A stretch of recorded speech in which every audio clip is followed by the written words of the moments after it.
Hello everyone. We have a game with the white pieces against Sven0815, who, like many other players, sacrifices a pawn on e5 casually. Okay. Then he develops a piece, attacks the pawn. I'm just gonna develop a piece towards the center as usual. He now puts a pawn in the center, but this gives us the possibility of en passant remaining up a pawn.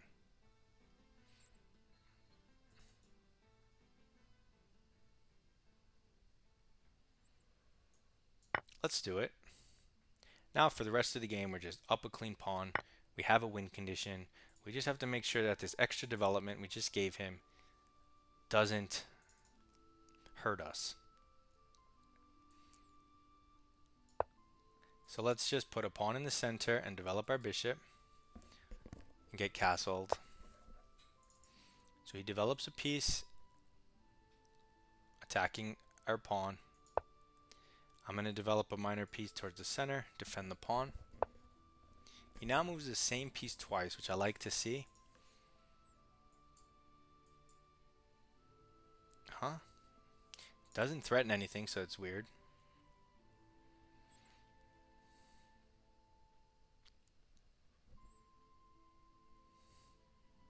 I kind of want to hit the queen and provoke either queen blocking the bishop or provoke this f6 and then bishop back to, like, I don't know, d2, no, h4 actually, h4 to go here and say that, oh, f6 blocks your knight's retreat. So I'm going to do that. I want to develop this bishop anyway. I can't put it on f4, which is kind of where I want it, but I can go back around this way and control the same diagonal, and it's defended by pawns, so I like that. So he does play f6. This weakens the light squares, takes away that square from the knight, which I like, and allows us to go here and contest his bishop, which I like. So all good stuff. And now if we ever do kick this knight,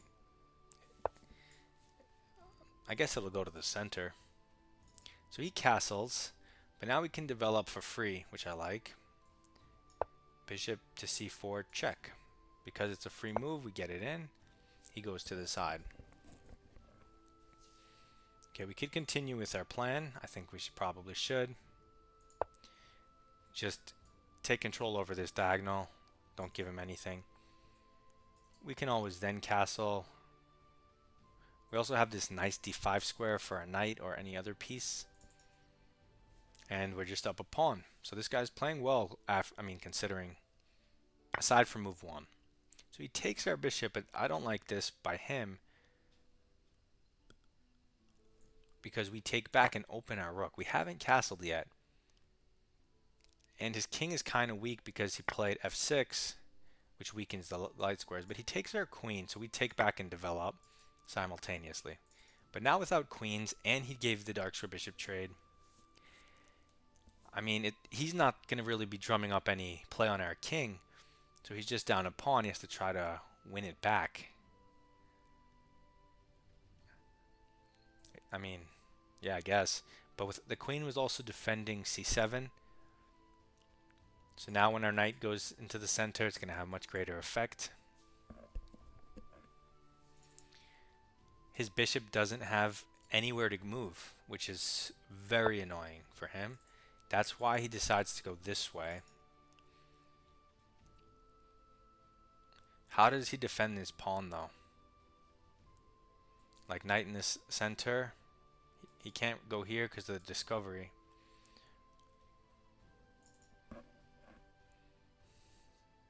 I also kind of want to checkmate him, but he has these weird knight h6 ideas.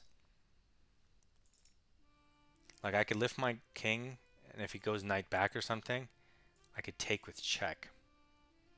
He has to take. I bring the other rook over, but that's not checkmate because he can go here. Knight check. He can go up f4. I mean, I would definitely go for that. What else do I have? Normal stuff. Normal stuff. Okay. We can jump our knight in. We can pin the knight. He defends it. Can we attack it again? Yes, actually, we can. We can go here. But then he gets a knight, we get a bishop, he gets a pawn with check. Yeah, let's not do that. Let's just improve this piece for free. The first move I looked at. It also transfers it from the queen side to potentially the king side. Actually, that's checkmate. That's a cool checkmate. This covers this thanks to our f6. You know, we induced it. And if we can just get the knight here. Okay, so he does do this, but I can immediately take this pawn and win material, hitting both rooks. But if I do go here, I am threatening checkmate and the rook at the same time. So that's more enticing. He also left the back rank, which is not advisable. But I think knight f4 hits the rook, threatens checkmate. If you move the rook, you get mated. So let's do that. These knights look amazing. I have my beautiful f3 knight in its throne. And then I have an f4 knight, also supported by a pawn threatening mate in 1. He moves the rook, but fails to the beautiful fork / mate in 1. Really cool. I like that checkmate, so let's go through the game.